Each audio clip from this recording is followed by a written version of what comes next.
축복합니다. 앞뒤 옆으로 인사도 하겠습니다. 주님을 사랑하고 축복합니다. 네, 주님으로 사랑하고 축복합니다. 네, 주님 사랑하고 축복합니다. 제가 말씀을 먼저 이렇게 말씀 시작하기 전에요. 제가 지난주 설교에서 좀 바로잡을 것이 있습니다. 그래서 어떤 거냐면 그 성경에서 바로왕 하게 되면 그냥 이집트의 모든 왕을 바로왕, 통칭적인 명칭이라고 하고 그 시대마다 스토리마다 이 바로왕의 그 역사적으로 바로왕이 세워진 그 바로왕을 제가 말씀을 드렸었어요. 그렇죠? 그래서 처음에 히브리 아이가 나오면 나일강에 던지라라는 명령한 바로왕은 투트모세 1세라고 하고 그 다음에 그 바로의 딸과 결혼한 왕이 바로 투트모세 2세, 그리고 거기서 낳은 아이가 투트모세 3세 하면서 제가 이 투트모세 3세가 모세가 출애굽할 당시에 10개의 재앙과 이렇게 같이 겨눴던 왕입니다 라고 제가 말씀을 드렸어요. 근데 제가 또 말씀을 계속 이렇게 점검하고 이렇게 제가 이렇게 좀 이렇게 조사하다 보니까 이 투트모세가 아니라 아멘호템 2세, 그러니까 투트모세 3세의 아들 아멘호템 2세가 더 많은 그런 어떤 그 고증이 돼 있어요. 그래서 이게 더 맞구나. 저도 이렇게 공감이 돼서 그래서 모세랑 10개의 재앙을 가지고 이집트로 이렇게 출애굽하게 되는 그 대항하는 왕은 아멘호템 2세라는 것을, 물론 이 성경에 나오지는 않지만 제가 한번 말씀드렸기 때문에 수정을 합니다. 그래서 여러분이 목회자를 위해서 기도를 많이 해주셔야 돼요. 제가 부족하면서 정말 잘 전할 수 있도록. 그러니까 제가 왜 이런 얘기를 해드렸냐면 이게 성경의 역사와 지금 우리가 살고 있는 역사가 따로 떨어진 게 아니라는 거예요. 함께 겹쳐서 수레바퀴처럼 돌아가고 있다는 거예요. 그러면 이 인류의 역사도 누가 주관하시고 계시다는 거예요? 네, 하나님께서 주관하고 계시다는 거예요. 자, 오늘은 이제 이어서 지난주의 말씀에 이어서 말씀을 드리는데요. 이제 정말 모세가 죽을 수밖에 없는 상황이었는데 놀라운 하나님의 그 구원의 역사 가운데 바로의 딸에 의해서 그 갈대 상자에 태워진 모세를 건지게 되는 거죠. 그러면서 그 모세를 내가 입양해야 되겠다, 아들로 삼아야 되겠다라는 마음을 하나님께서 주시고 그렇게 또 건짐을 받으면서 그 젖먹이 젖을 아직 안 뗐기 때문에 그 젖먹이 유모를 구하는데 그 유모가 누구로 선택이 되어집니까? 바로 친모인 요게벳으로 선택이 되어지면서 요게벳 품 안에서 3년 동안 양육을 받게 되는, 젖을 먹게 되는 거죠. 젖만 먹었겠습니까? 네, 말씀도 함께 먹었습니다. 그래서 이제 왕궁에 들어와서 완전히 이방이 된 다음에 이제 왕궁에서 장성하게 되는 거죠. 자, 오늘 2장 11절 말씀을 읽겠습니다. 시작. 모세가 장성하되 한 번은 자기 형제들에게 나가서 그들이 고대에 공존하는 것을 보더니 어떤 외국 사람이 한 히브리 사람 곧 자기 형제를 치는 것을 본지라. 지금 모세가 장성한 후에라고 말씀이 시작되고 있죠. 이게 장성했다는 것은 여기 성경에는 이제 몇 년을 보냈는지 언급은 되지 않았습니다. 하지만 이제 바로의 딸의 아들, 이제 애굽의 왕자로서 이제 받을 수 있는 모든 교육을 받고 그 교육을 마쳤다는 의미를 가지고 있어요. 여러분, 그 당시에 모세가 애굽의 왕자로서 어떤 교육을 받았냐면 그 당시에 최고의 교육인 거죠. 지금 강남에서 받는 교육하고는 차원이 틀린 교육이에요. 직접 그 교수님이 와서 가르치는 거죠. 그래서 역사라든지 아니면 수학, 산술, 천문학, 기하학, 어떻게 보면 의학까지도 가르침을 받았다고 합니다. 그러면서 또 문자를 글을 만들 수 있는 문법과 그 다음에 철자뿐만 아니라 무술 같은 거죠. 그 다음에 군사학 같은 것도 배웠어요. 모든 것을 배웠습니다. 이 모든 교육을 받았다는 내용이 신약 성경에 스데반에 의해서 기록이 되어 있는데요. 오늘은 이제 사도행전을 함께 보면서 말씀을 묵상할 거예요. 먼저 사도행전 7장 22절을 읽겠습니다. 7장 22절 시작. 모세가 백성의 모든 지혜를 배워 그의 말과 하는 일들이 능하더라. 지금 모세가 애굽 사람들의 모든 지혜라고 합니다. 그러니까 이 모든 지혜는 다 들어가 있는 거죠, 그죠? 모든 지혜를 배워서 그의 말과 그의 하는 일들이 뭐하더라? 능하더라라고 되어 있습니다. 자, 능하습니다. 자, 그러니까 여러분 이 모세는요 나중에 이런 그 애굽에서 배운 모든 이런 지혜를 가지고 이러한 기초를 가지고 하나님께서 또 지혜를 주셔서 출애굽을 하고 나서 그 광야에 있는 그 거의 250만 명에서 300만 명에 가까운 그 이스라엘 백성들을 인도할 수 있었어요. 네. 그걸 가지고 지혜롭게 인도할 수 있었고 또 구전으로 전해왔던 하나님의 말씀을 그 다음에 하나님의 말씀과 시내산에서 받은 계명들과 그런 규례들, 그 다음에 그 가나안 땅 앞에까지의 그 모든 여정들을 또 글자로 모든 과정을 히브리 문자로 최초로 기록한 자가 바로 모세였던 거예요. 그래서 이 모세가 기록한 말씀이 뭐였습니까? 모세오경이었어요. 그래서 창세기와 출애굽기와 레위기와 민수기와 신명기, 그래서 5개의 책을 기록을 하게 됩니다. 히브리어로 직접 그 배운 것을 가지고 만들게 되는 거죠.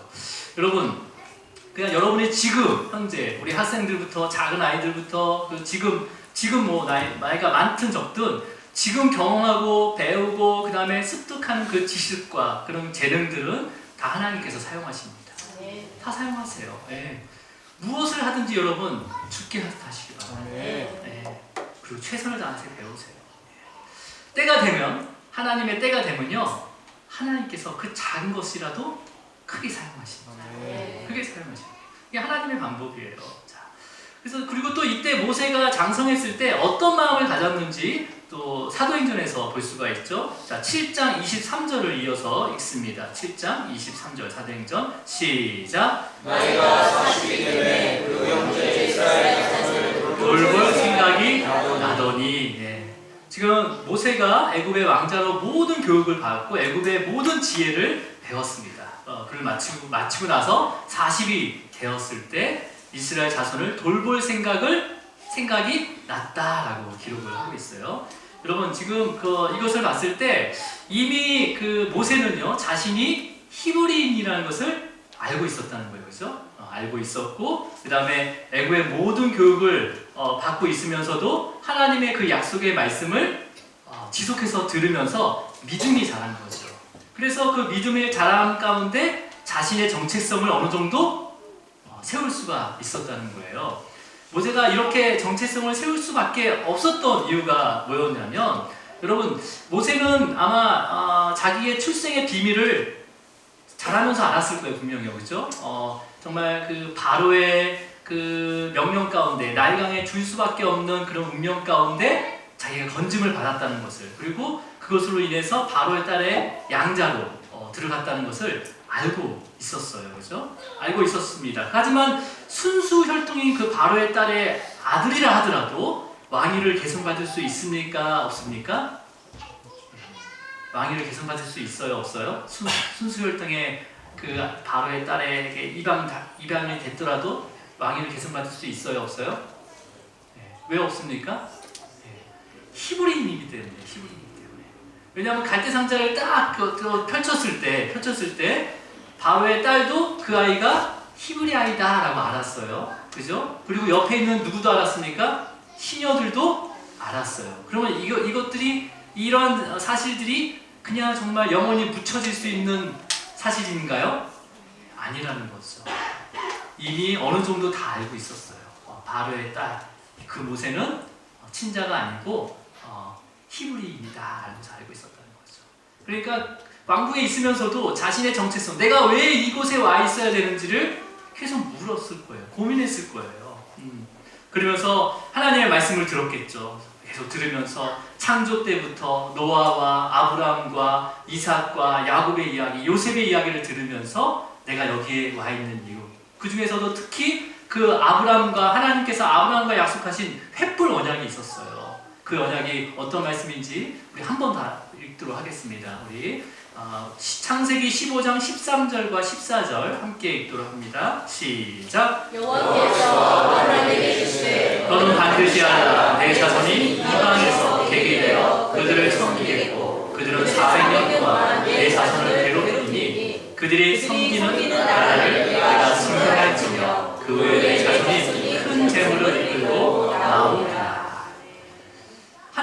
아브라함에게 하실 때 그 당시에는 이 말씀이 어떤 의미인지 앞으로 일어날 일이 아닌데 말씀하셨기 때문에 아마 그냥 이런 말씀을 약속을 하셨구나라고 생각했지만 현재 애굽의 노예로 살고 있는 이스라엘 백성들이 애굽의 노예로 살고 있는 그 당시 그 모세가 살고 있는 그 당시 그리고 실질적으로 요셉 총리를 통해서 애굽에 들어온 다음에 그 기간이 거의 400년에 가까운 시간이 지난 시점에서 모세는 뭘 생각했을까요?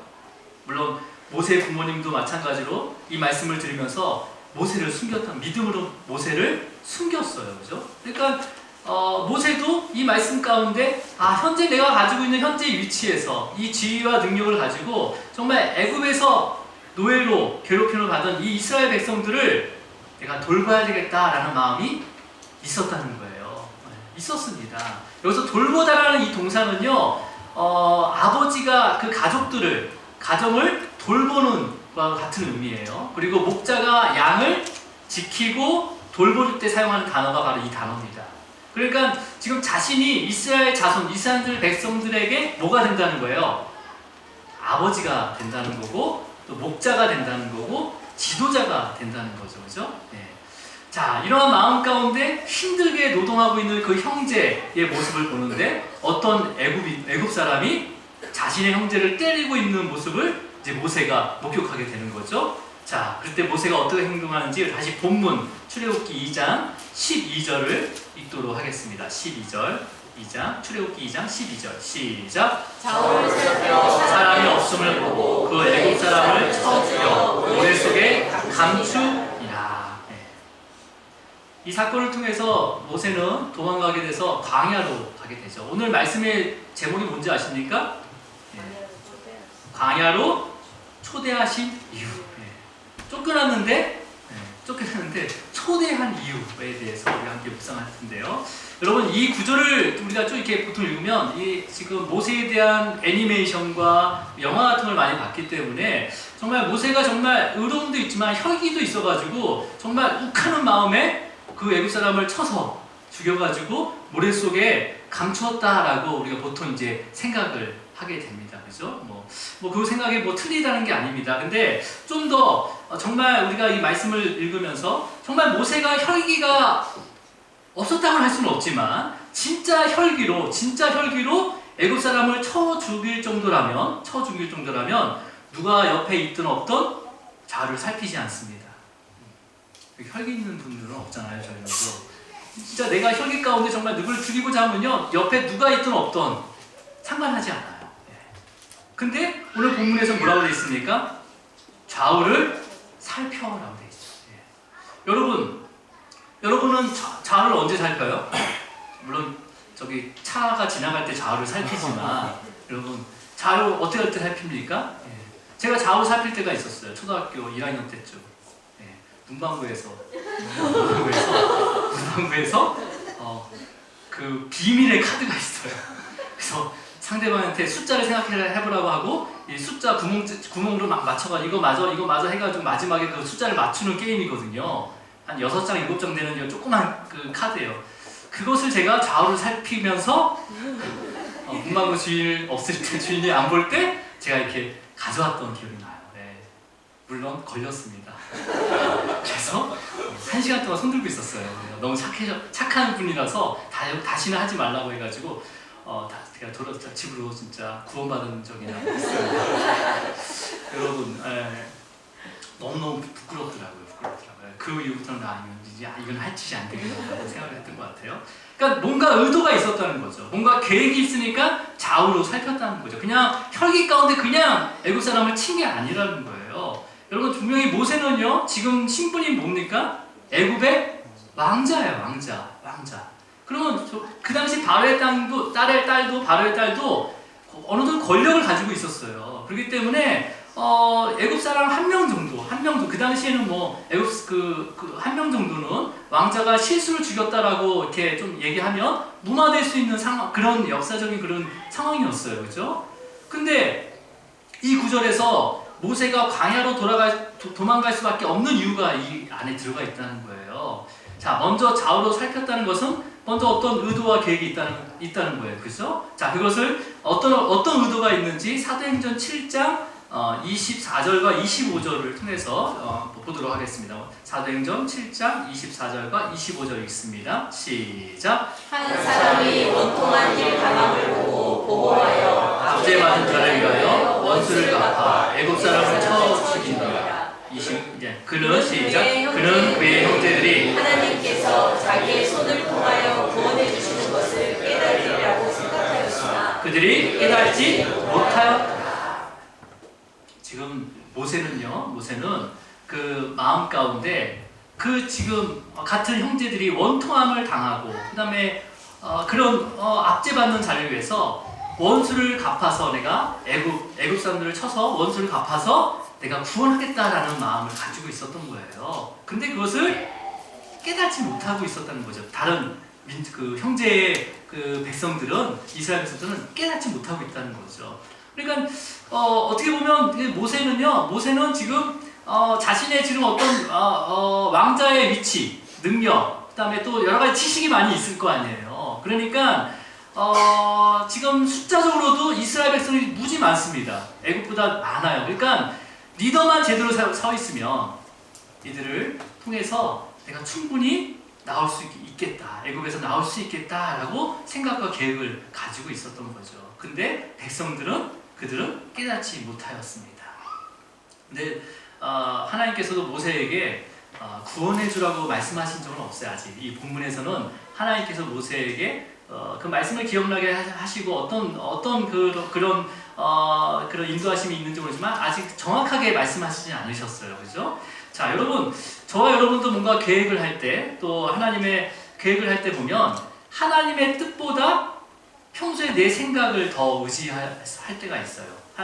평소에 그 하나님의 뜻을 우리가 찾는 것이 아니라 평소에 내가 겪은 경험이나 아니면 지식들의 그 의지를 그 마음들을 생각들을 의지하게 됩니다. 그렇죠? 그래서 기도할 때도 이미 결론을 가지고 기도를 해요. 그렇지 않습니까? 내가 이렇게 해야 되는데 이렇게 할 건데 하나 이거 하게 해주세요라고 보통 결론을 가지고 기도할 때가 많아요. 그렇죠? 여러분, 우리에게는요 하나님의 때를 기다리면서 그 하나님의 인도하심을 바라보는 믿음이 필요합니다. 믿음이 필요해요. 네. 결론 우리가 마지막에 결론은 뭔지 아십니까? 결론은요 예수 그리스도세요. 우리의 기도의 결론은 하나님께서 뭐를 허락하셨구나, 뭘 좀 이루시겠구나라는 게 아니라 결론이 예수 그리스도예요. 내가 할 수 없다는 것을 알게 하십니다. 그리고 예수 그리스도 의지하며 주님을 의지하면서 그 일들을 할 수밖에 없구나라고 우리가 고백하게 되는 거죠.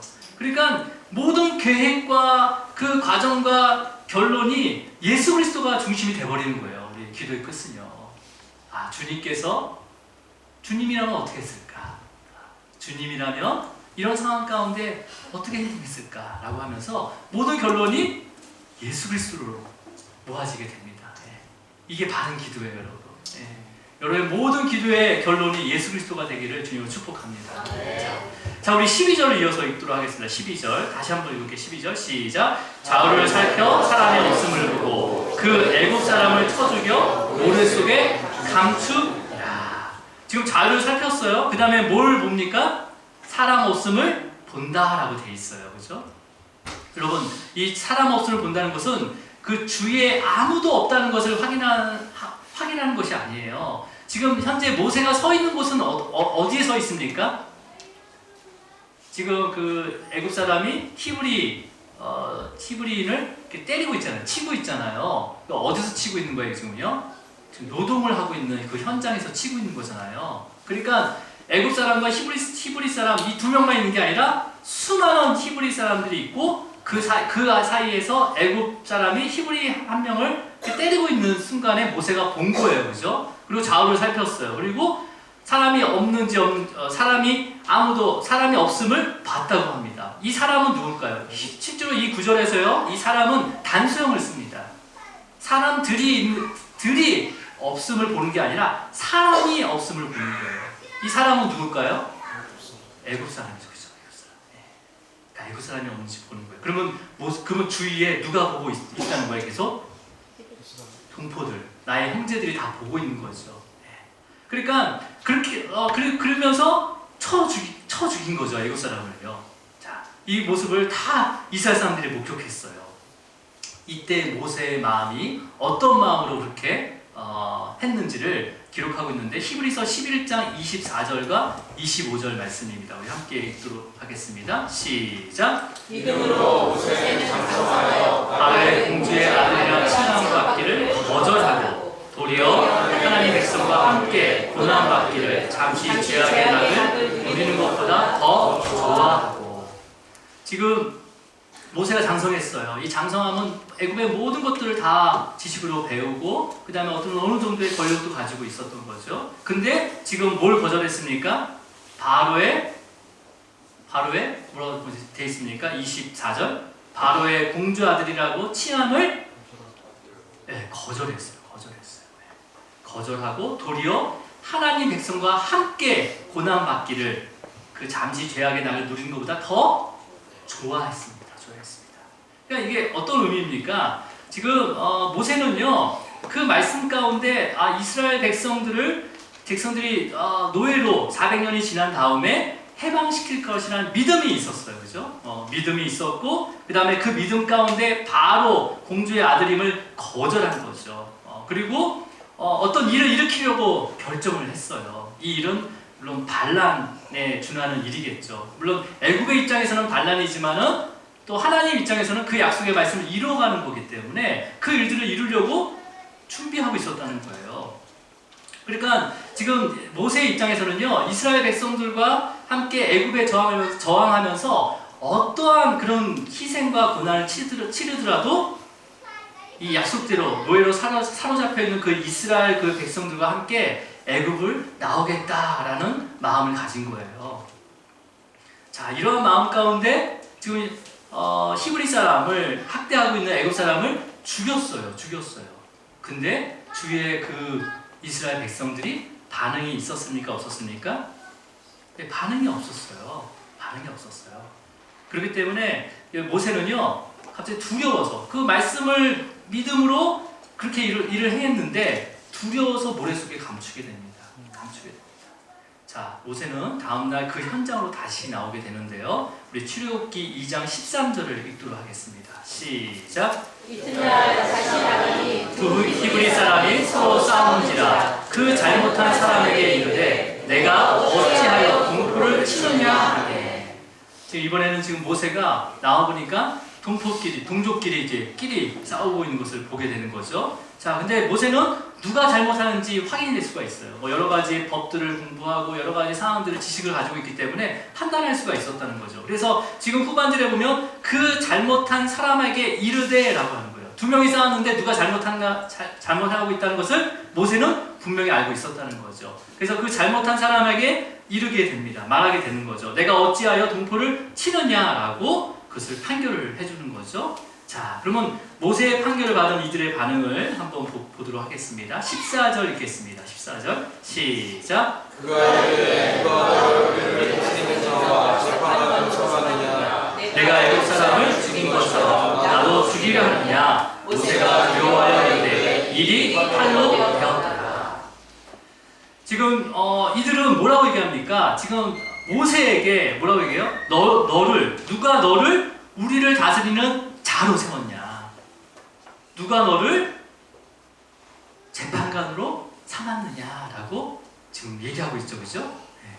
여러분 지금 이 구절은요, 그냥 모세가 단순히 히브리인끼리 싸움을 말리는 과정에 일어나서 말리는 과정에서 일어난 일이 아니라 모세에 대한 그 이스라엘 백성들의 여론을 대변하고 있는 구절인 거예요. 여론을. 그러니까 모든 이스라엘 백성들이 모세를 인정했다는 거예요? 안 했다는 거예요? 인정하지 않았다. 지도자로, 아버지로, 목자로 인정하지 않았다는 거죠. 그러니까 모세는요, 어떻게 보면 모세는 진짜 바로의 딸의 아들인 것을 거부하면서까지 내가 이스라엘 백성들을 이끌고 지도자로서 애굽과 대항하면서 내가 그 백성들을 애굽에서 나오게 해방하게 하려고 했는데 지금 그 이스라엘 백성들에게 거부를 당한 거죠. 완전한 거부를 당한 거죠. 그렇죠? 지금 모세가 생각한 이런 어떤 계획들이 성공한 겁니까? 실패한 겁니까? 네, 완전히 실패한 거죠. 그렇죠? 실패한 거예요. 그래서 모세가 두려워서 일이 탄로되었더라라는 것은 그냥 애굽 사람을 죽여서 그 모래 속에 숨긴 것이 드러난 것 이상인 거죠. 뭐 한 거예요? 반란의 계획이 탄로난 거죠. 그게 알려진 거죠, 다. 그죠? 우리 15절을 읽습니다. 15절 시작. 바로가 이 일을 듣고 모세를 죽이고자 하여 찾는지라. 모세가 바로의 낯을 피하여 미디안 땅에 머물며 하루는 우물 곁에 앉았더라.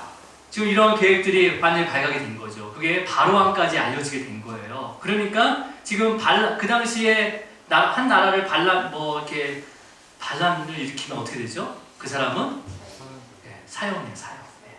바로 죽는 거죠. 그러니까 모세는요, 지금 죽기 살기로 지금 애굽에서 미디안 땅으로 낯을 피해서 도망을 온 겁니다. 여러분, 애굽에서 모세가 있던 지역하고 이 미디안 땅의 거리는요 500km가 넘어요. 그러니까 물론 이 성경에는 얼마나 걸렸는지는 기록되지 않았지만 장성한 성인이 하루도 쉬지 않고 주야로 달려서 갈 수 있는 40일 이상이 걸리는 그 거리예요. 우리 잠시 지도를 한번 볼까요? 지도. 네. 앞에 지도를 보면 화살표가 있죠? 10시 여러분 방향으로 10시 방향에 고센이라는 지역이 있고 미디안 땅이 어디입니까? 5시 방향의 끝에 있잖아요. 네. 여기까지 쉬지 않고 다니는 거예요. 쉬지 않고 다니는 거예요. 아무도 없는 광야죠, 여기는요. 그죠? 네. 마침 또 우물은 찾았어요. 주님의 은혜까지 찾았죠. 여러분, 모세의 모습은 어떤 모습일까요? 나그네 같은 모습이죠. 아무것도 없는 거예요, 그렇죠? 입고 있는 옷 하나밖에 없을 겁니다. 40년 동안 왕궁에서 살았어요, 모세는요, 그렇죠? 왕궁에서 살았고 정말 믿음으로 바로의 공주의 아들을 거부하고 그 약속하신 그 말씀대로 애굽의 노예로 살고 있는 그 이스라엘 백성들을 이끌고 나오려고 했는데 모든 것이 지금 무너지고 물거품이 된 거죠. 개인적인 인생으로 봐서는 성공입니까? 실패입니까? 네, 완전한 실패입니다. 완전한 실패예요. 그죠? 또 모세의 가장 큰 아픔은 어떤 아픔이냐면 자기들의 백성들에게 철저하게 거부를 당했다는 거예요.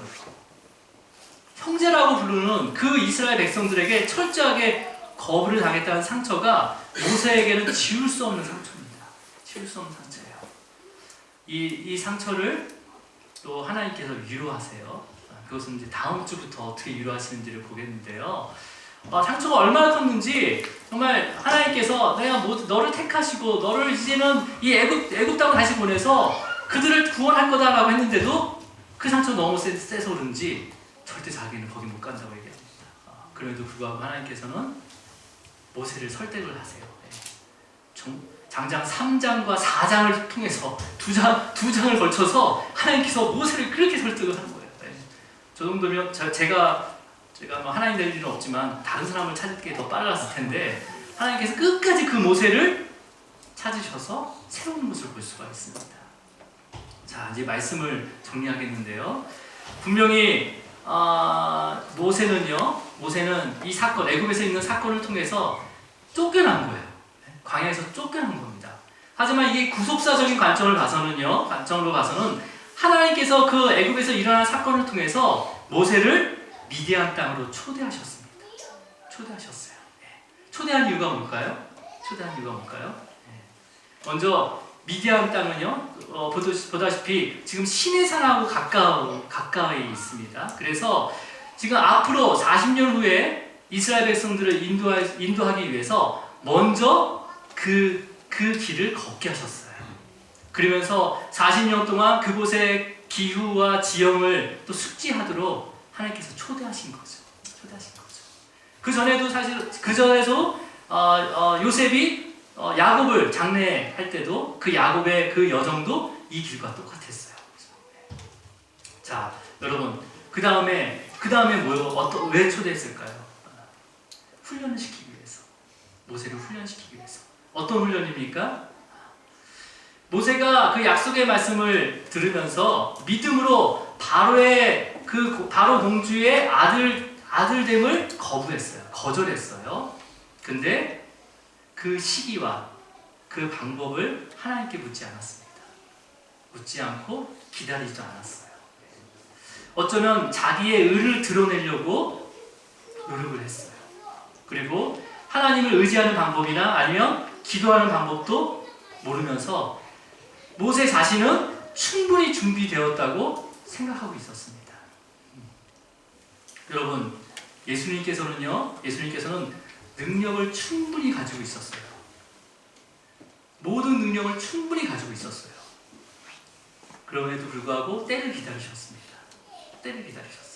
오히려 옆에 있는 제자들과 무리들은요, 예수님이 하는 일을 보고 그 다음에 그 능력을 보면서 충분히 지금이라도 충분히 이스라엘 백성들을 그 로마 식민지에서 해방시킬 수 있습니다 라고 얘기하고, 그래서 그때가 바로 지금이 그때가 아닙니까? 라고 욕을 했었어요. 그죠? 근데 주님께서는 뭐라고 했습니까? 아직 때가 이르지 않았다라고 말씀하십니다. 그리고 그 자리를 피하셨어요. 그 자리를 피하시고 또 하나님을 뜻을 구하면서 기다리셨습니다. 근데 모세 입장에서는 이해가 되죠. 자기가 정말 죽을 수밖에 없는 상황 가운데 정말 나일강에 건짐을 받아서 구원을 받은 사건이나 아니면 내가 왕궁에서 40년 동안 양자로서 그 애굽의 왕자로서 또 애굽의 모든 교육을 받았던 것은 하나님께서 이 나라를 위해서 나를 세운 게 아닌가라는 마음이 있었겠어요? 없었겠어요? 충분히 있을 수 있다는 거죠. 근데 모세의 마음에는 뭐가 더 컸냐면 자신이 알고 있는 이 지식, 내가 가지고 있는 그런 능력 가운데 이스라엘 백성을 구원할 수 있다라는 교만함이 더 높았습니다. 그러니까 이 교만함이 하나님을 대신해서 애굽 사람을 그 원수된 애굽 사람을 심판 차원에서 죽인 거예요. 하나님을 대신해서. 그래서 근데 그 다음에 두려움이 있으니까 묻어버린 거죠. 여러분, 이런 교만함은 우리 성도들뿐만 아니라 목회자에게도 있을 수 있습니다. 있을 수 있어요. 여러분, 그때 하나님께서는요, 이 교만함을 낮추기 위해서 광야로 초대하십니다. 모세를 광야에 초대하신 이유가 뭐냐면 그 교만함을 낮추기 위해서 초대하신 거예요.